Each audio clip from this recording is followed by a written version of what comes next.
Jerat Cinta Sang CEO bagian 7 karya S.R. Kusuma yang dibacakan oleh penulisnya sendiri. Tidak terasa sudah 3 hari Airin dan Tommy melakukan perjalanan berkeliling Pulau Jawa dan Bali. Entah sudah beberapa landmark favorit di beberapa daerah yang Airin dan Tommy sudah kunjungi. Selama itulah, baik Airin maupun Tommy melakukan aktivitas sehari-hari mereka di dalam kabin camper van. Ruang gerak yang terbatas di dalam kabin tidak menjadi hambatan untuk keduanya melakukan aktivitas. Setiap pagi, Airin akan memasak sesuatu untuk mereka sarapan pagi. Menunya sederhana saja, karena baik Airin dan Tommy tidak pernah mempermasalahkan makanan apa yang akan mereka makan nanti. Airin dan Tommy sangat menikmati perjalanan ini, menjelajah beberapa daerah dan kemudian singgah dan berinteraksi dengan penduduk setempat memberi pengalaman yang luar biasa untuk keduanya. Hubungan percintaan Airin dan Tommy pun semakin erat dan intim. Mereka hampir tidak pernah berpisah, bahkan untuk urusan remeh-temeh pun akan mereka lakukan bersama. Hingga pada suatu hari, Tommy terpaksa harus menghentikan perjalanannya karena mengalami kelelahan yang luar biasa setelah beberapa hari harus menyetir camper van-nya seorang diri. Airin pun meminta Tommy untuk beristirahat 1 atau 2 hari di hotel ataupun di penginapan. Dan akhirnya mereka pun menyewa sebuah penginapan yang letaknya jauh dari keramaian kota. Suasana yang hening dan tenang membuat siapapun merasa betah untuk tinggal lebih lama di penginapan itu. Belum lagi mereka disuguhi pemandangan indah, yaitu hamparan sawah yang luas menghijau. Suasana pedesaan yang asri jelas terasa di penginapan itu. Airin dan Tommy tidak menyia-nyiakan kesempatan untuk melakukan terapi pijat yang disediakan di penginapan itu. Setelah beberapa hari melakukan perjalanan yang panjang, membuat badan mereka merasa lelah dan pegal. Dan pijat adalah salah satu jalan untuk mengembalikan lagi kebugaran tubuh mereka. Bahkan Airin dengan ditemani Tommy sempat melakukan olahraga ringan dengan berlari mengelilingi area penginapan yang hijau dan asri.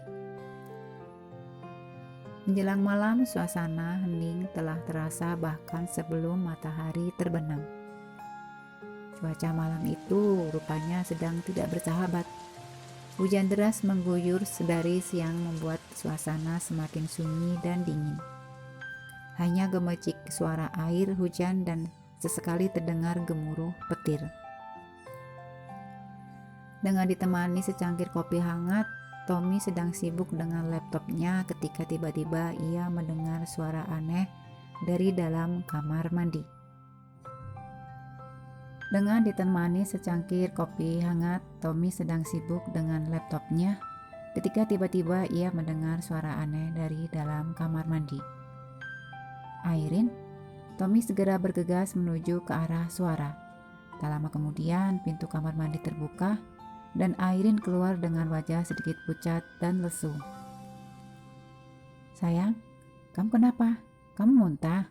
tanya Tommy cemas melihat keadaan Airin. Airin hanya menganggukkan kepala. Iya, perutku terasa tidak nyaman," katanya kemudian. Selama perjalanan, Airin memang menyantap apapun makanan yang menarik perhatiannya. Dan ia tidak memilih-milih tempat di mana makanan itu dijual dan disajikan. Bahkan makanan di pinggir jalan pun Airin tidak peduli, selama nafsu makannya terpenuhi. Itu mengapa Airin kemudian merasa perutnya tidak nyaman dan sempat muntah. Tommy seketika panik melihat kekasihnya menderita sakit. "Sebaiknya kamu berbaring saja ya." Tommy kemudian mengantar Airin ke kamar tidur. Setelah memberi obat, Tommy menemani Irene yang tidur setengah meringkuk di atas ranjang yang empuk. Melihat Irene yang tengah menahan sakit membuat Tommy merasa iba. "Sayang, aku antar ke dokter ya." Tommy membelai rambut Irene dengan lembut. "Malam-malam begini, mana ada dokter di tempat terpencil ini? Hujan lagi." "Tidak usah Tom, aku bisa mengatasinya," ucap Irene lirih sambil terus memegangi perutnya. "Aku hanya masuk angin biasa kok."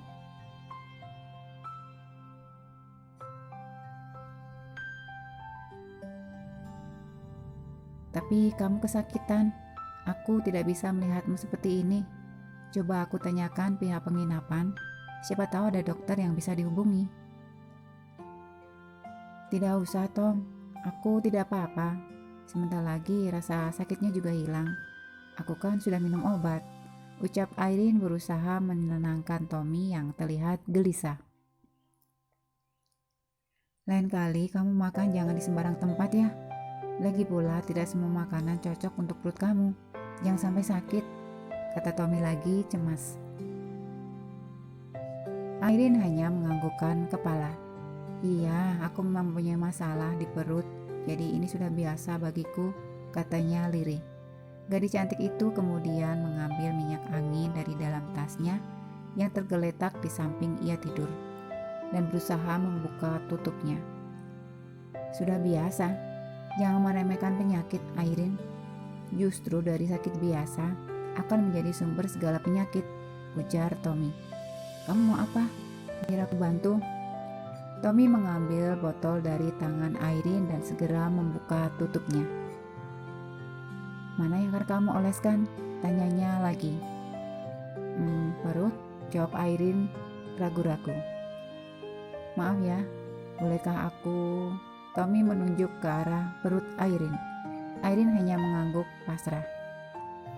Tanpa basa-basi, Tommy kemudian membuka baju Irene sedikit dan kemudian mengoleskan minyak angin ke perut Irene. Irene hanya terdiam saat tangan Tommy mulai memijat perutnya. Ia dapat merasakan sentuhan lembut tangan Tommy menyelusuri perutnya yang rata. Sementara itu, Tommy seperti larut dalam suasana. Tangannya terus mengusap perut Irene. "Sekarang berbaliklah. Aku akan mengoleskan minyak angin ini ke punggungmu agar tubuhmu terasa hangat," ucap Tommy. Irene pun mengikuti kata-kata Tommy. Ia mengatur tubuhnya sedemikian agar Tommy dengan mudah menjangkau punggungnya. Tommy kemudian mengoleskan minyak angin ke atas punggung Irene yang putih bak porselen. Pria tampan itu dengan lembut mengurut punggung Irene. "Aku tidak menyangka Tommy yang seorang CEO ternyata ahli memijit juga," celetuk Irene yang sangat menikmati pijatan tangan Tommy. Tommy tersenyum. "Demi kamu, aku rela menjadi apa saja, tukang pijat sekalipun." Irene tertawa dan tiba-tiba, "Hai, ada apa? Kenapa kamu menatapku?" tanya Irene bingung melihat Tommy menatapnya sedemikian rupa. Tidak apa-apa, aku hanya merasa bahagia kamu ada di sini bersamaku saat ini."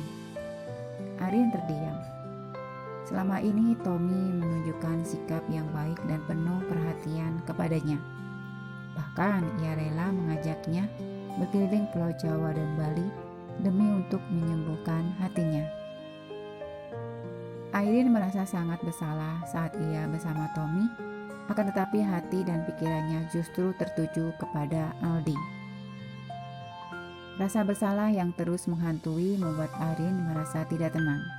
Entahlah mengapa begitu sulit melupakan mantan kekasih yang meski jauh dari kata sempurna, akan tetapi ia sangat mencintainya.